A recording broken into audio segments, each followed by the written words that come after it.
नमस्कार दोस्तों। टिड्डियों के बारे में आजकल आप खबरों में बहुत सुन रहे होंगे, पर हम आपको टिड्डियों का पूरा लेखा जोखा बताने जा रहे हैं। तो समय न बर्बाद करते हुए चलिए चलते हैं हम अपने वीडियो की ओर। टिड्डी, जिसे हम इंग्लिश में ग्रास हॉपर कहते हैं, ये पूरी दुनिया में फैले हुए हैं। ये शाकाहारी कीड़े होते हैं और अपने शरीर के आकार से 20 गुना लंबी छलांग मार सकते हैं।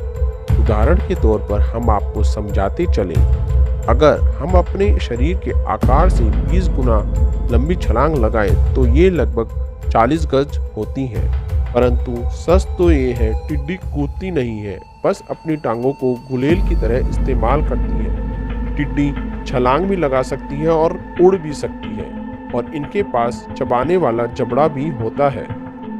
नर टिड्डियों के पास आकर्षक पंख होते हैं, जिसे वे मादा को आकर्षित करने के लिए इस्तेमाल करते हैं। और कुछ टिड्डियां तो ऐसी भी होती हैं जो जहरीले पौधे खाती हैं और बचाव के लिए उस जहर को अपने शरीर में रखती हैं।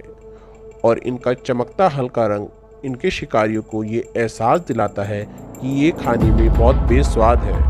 इस तरह वे अपना बचाव शिकारियों से करती हैं। ये टिड्डियां आकार में लगभग 1 से 7 सेंटीमीटर तक लंबी हो सकती हैं। इन टिड्डियों का पूरा जीवन काल 12 सप्ताह तक होता है। अब तक यह टिड्डियों का बस एक परिचय है, पर आप क्या जानते हैं सामान्य टिड्डी और आतंकी टिड्डी कौन सी होती है और उनमें क्या फर्क होता है? टिड्डी की पूरी 18,000 प्रजातियां होती हैं। उसी में से एक है लोकस्ट टिड्डी। जी हाँ, आप इस नाम को याद रखिएगा, क्योंकि यही है असली आतंकी टिड्डी, जो पूरी फसल और पेड़ पौधों को मिनटों में चट कर जाती है। लोकस्ट और सामान्य टिड्डी में बहुत फर्क होता है। लोकस्ट वे टिड्डी होती है जो एक बड़े समूह में एक साथ रहती है, और वे अपना रंग सामान्य टिड्डी से अलग कर लेती है। सामान्य टिड्डी केवल छोटी दूरी तक उड़ती है, परंतु लोकस्ट ऐसी टिड्डी है जो लंबी दूरी तक उड़ान भरती है। सामान्य टिड्डी अकेली रहती है और एक ही जगह पर लंबे समय तक टिकती है, परंतु लोकस्ट ठीक इसके विपरीत है। वे झुंड में रहती है और एक जगह पर ज्यादा लंबे समय तक नहीं टिकती है। ये एक ऐसी टिड्डी है जो एक जगह से दूसरी जगह खाने की तलाश में घूमती रहती है। लोकस्ट टिड्डी को रेगिस्तानी टिड्डी भी कहा जाता है। इसका मुख्य नाम सिस्टोरिया लोकस्ट है। इसका पूरा जीवन काल 12 सप्ताह का होता है। ये भारत देश में पश्चिमी दिशा की ओर से प्रवेश करती है। इसके 1 वर्ग किलोमीटर के दल में लगभग 8 करोड़ टिड्डियां होती हैं, जो कि 15 किलोमीटर प्रति घंटे की रफ्तार से एक साथ उड़ान भरते हुए लगभग 150 किलोमीटर की दूरी एक दिन में एक बार में तय करती है। ये अपने रास्ते में आने वाले सभी फसल एवं पेड़ पौधों को सफाचट करते हुए आगे बढ़ती हैं। वैसे तो ये हर वर्ष नहीं आती हैं, पर जब भी ये टिड्डियां आती हैं तो बहुत बड़ा नुकसान पहुंचाती हैं। टिड्डी दल भारत में ग्रीष्म मानसून के समय आती हैं और ये प्रतिदिन अपने वजन के बराबर पेड़ पौधे खा जाती हैं। और इतिहास इसका गवाह है। तो आइए जानते हैं अब टिड्डियों का इतिहास।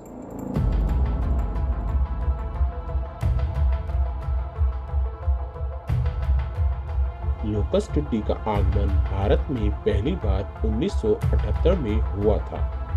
फिर उसके बाद ये 1983, 1986, 1989, 1993, 1997, 2005, 2010 और 2019 में हुआ था, और अब ये 2020 में आई है। टिड्डी दल का सबसे बड़ा हमला 1993 में हुआ था। उस समय 3,10,482 हेक्टेयर का क्षेत्र इन टिड्डियों के आतंक के नुकसान से प्रभावित हुआ था, और इसका दूसरा सबसे बड़ा नुकसान 2019 में लगभग 3 लाख हेक्टेयर क्षेत्रफल का था।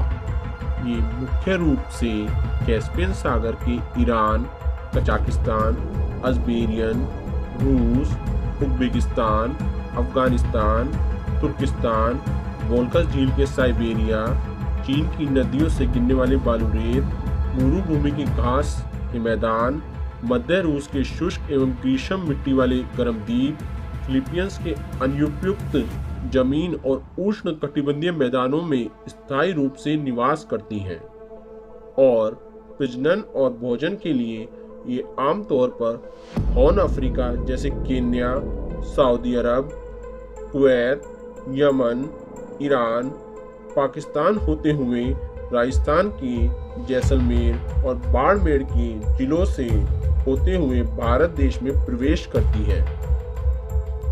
लोकस्ट टिड्डी 2020 में इस बार इस रास्ते से भारत देश में प्रवेश किया है। ये हॉर्न अफ्रीका होते हुए यमन, यमन से ईरान, ईरान से पाकिस्तान और अब पाकिस्तान से जैसलमेर और बाड़मेर जिले में होते हुए भारत देश में प्रवेश कर चुकी है। अपने पूरे जीवन काल में ये लोकस्ट टिड्डियां अंतिम 2 सप्ताह में प्रजनन करती हैं। इसके बाद शाम को जहाँ भी ये रुकती है और प्रजनन के 24 घंटे के भीतर मादा टिड्डी अंडे देती है। इनका अंडे देने का भी एक विभिन्न तरीका है। वो तरीका ये है कि लोकस्ट मादा टिड्डी अपने उदर भाग को जमीन में 15 सेंटीमीटर गाड़ कर अपने अंडे देती है। एक बार में एक टिड्डी 40 से 120 अंडे देती है। 2 से 3 बार में ये लगभग 200 से 250 अंडे दे देती है।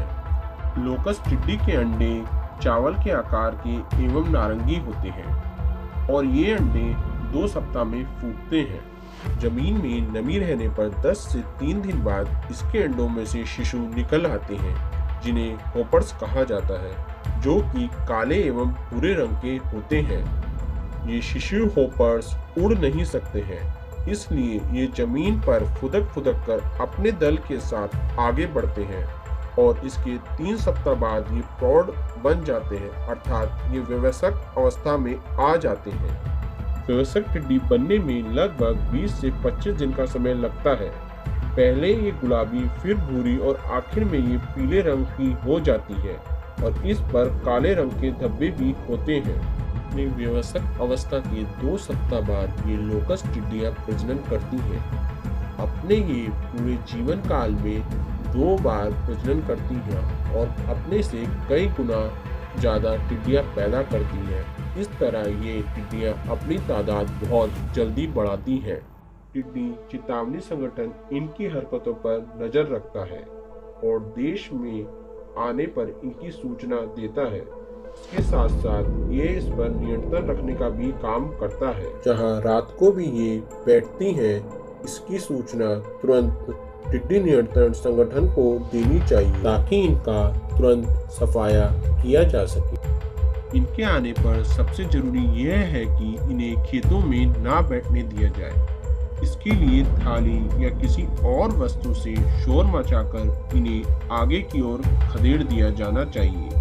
होपर्स टिड्डी के नियंत्रण के लिए इनके रास्ते में खाई जैसा गड्ढानुमा रास्ता बना देना चाहिए, क्योंकि ये उड़ नहीं सकती हैं, जिसके कारण ये सभी होपर्स इकट्ठे हो जाते हैं।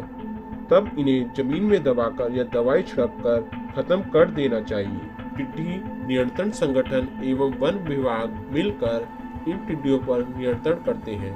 वे इन टिड्डियों पर क्लोरोपाइरीफॉस और मेथालीन जैसी दवाइयां छिड़क कर इनको खत्म करते हैं। इस प्रकार सामूहिकता से मिलकर इन टिड्डियों दल का खात्मा किया जा सकता है।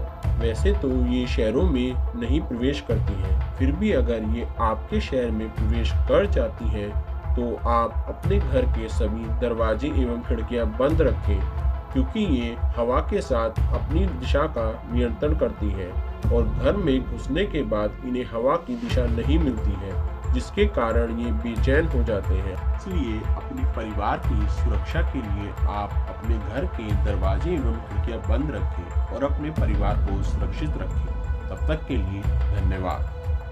आगे भी हमारी ऐसी वीडियो देखने के लिए हमें लाइक करें, सब्सक्राइब करें और हाँ, हमें शेयर करना ना भूलें। तब तक के लिए नमस्कार।